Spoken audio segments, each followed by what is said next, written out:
Clyde Ellis, former congressman from Arkansas.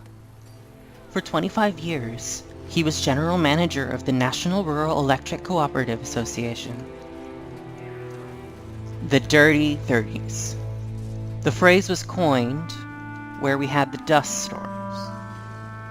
My people came from Arkansas, where the years of drought coincided with the hard years of the Depression.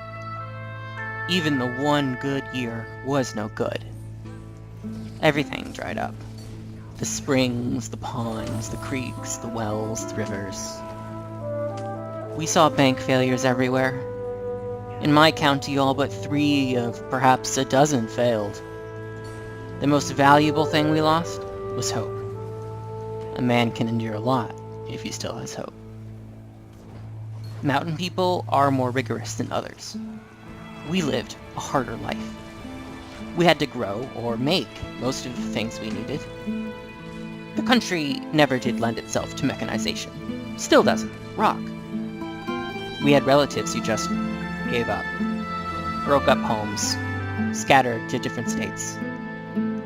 From down in my county, many would go to what we called Detroit. Then they started to go to California any way they could. Thumbing rides. I thumbed rides when I was peddling Bibles. It was during the summer while still in high school. I became a school teacher. Didn't pay much, but it was decent work. I taught in a one-room country school. By the time Roosevelt was elected, I'd been to law school. A group of us there decided if we were going to hell, we might just as well get active in it. We ran for office ourselves. I ran for the state legislature. I didn't ask the machine, so I was viciously attacked at county meetings.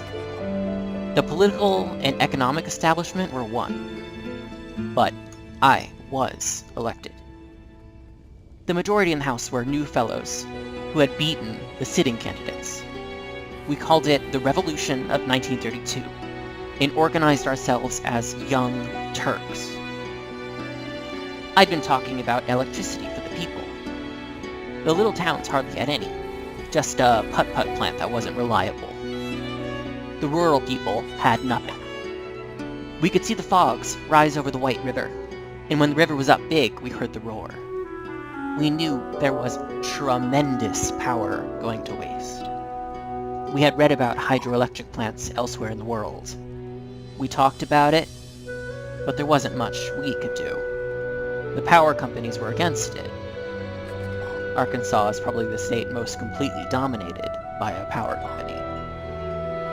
We tried to do something about flood control, and in the process do something about electrification, because the TVA had come to be and it was multi-purpose, flood control and power. We set to form electric co-ops, hoping to buy power from the companies. It would be too long to wait on the dams. They demanded an outrageous price. They were determined to fight the cooperatives all the way. In 1934, I was elected to the state senate and introduced another rural electrification bill. It was passed in 1935, but it was still a struggle. It became a model for the REA, the Rural Electrification Administration, and other states used it around the country. In 1936, we got some electric co-ops organized. Today, there are dams up and down the White River, and others along the Arkansas. Industry has come into the state, and development is encouraged. And yet, there are some areas that have never recovered from the Depression. What I'm about to tell you is related to poverty. In 1942, I ran for the U.S. Senate on the issue of rural electrification, but just at that time, baton fell. There was only one thing our people were interested in: the lives of our boys. Almost all the boys were in National Guard units. These were the children of the poor, who joined immediately because it gave them a few dollars. My baby brother Harold had no work. quit school, volunteered, was killed. They were the first to go. Our whole county was cleaned out of young boys in Corregidor. I wanted to be at my parents' house when electricity came. It was in 1940. We'd all go around flipping the switch to make sure it hadn't come on yet. We didn't want to miss it. When they finally came on, the lights just barely glowed. I remember my mother smiling when they came on full. Tears started to run down her cheeks. After a while, she said, "Oh, if we only had it when the children were growing up." We had lots of illness. Anyone who's never been in a family without electricity, with illness, can't imagine the difference.